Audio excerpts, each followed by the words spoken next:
Hi everyone, welcome to Ramana Bigg Boss reviews.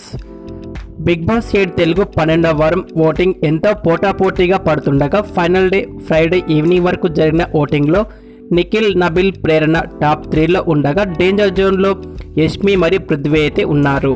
ఇక 13వ వారం చివరి మెగా చీఫ్ టాస్క్లో 4 ఫేజ్లలో జరుగుతుండగా రచ్చరచ్చగా జరిగిన టాస్క్లలో గెలిచిన రోహిణి అయితే మెగా చీఫ్ అయింది.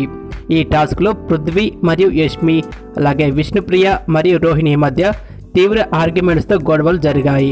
Final task balancing task. ఈ టాస్క్లో తేజ, రోహిణి, పృథ్వీ ఫైనల్ రౌండ్లో పోటీ పడగా పృథ్వీ పైన గెలిచిన రోహిణి టాస్క్లో అదరగొట్టే విధంగా ఆడి రోహిణి అయితే గెలిచి మెగా చీఫ్ అయింది.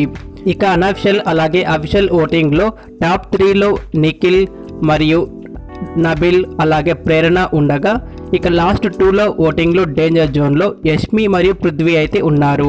టాప్ 3లో ఉన్నటువంటి వారు నిఖిల్, నబిల్, ప్రేరణ ముగ్గురు కూడా సేఫ్ జోన్లో ఉండగా డేంజర్ జోన్లో యష్మి, పృథ్వీ అయితే ఉన్నారు. ఒకవేళ సింగిల్ ఎలిమినేషన్ అయితే కనుక పృథ్వీ 100% ఎలిమినేట్ అవుతాడు. లేదంటే డబుల్ ఎలిమినేషన్ అయితే కనుక యష్మి మరియు పృథ్వీ ఇద్దరు కూడా ఎలిమినేట్ అవుతారు.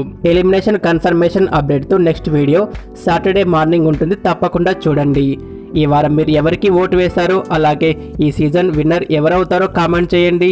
ఈ వీడియో నచ్చితే లైక్ చేసి మరెన్నో బిగ్ బాస్ వీడియోస్ కోసం మా ఛానల్ని సబ్స్క్రైబ్ చేయండి. Thanks for watching.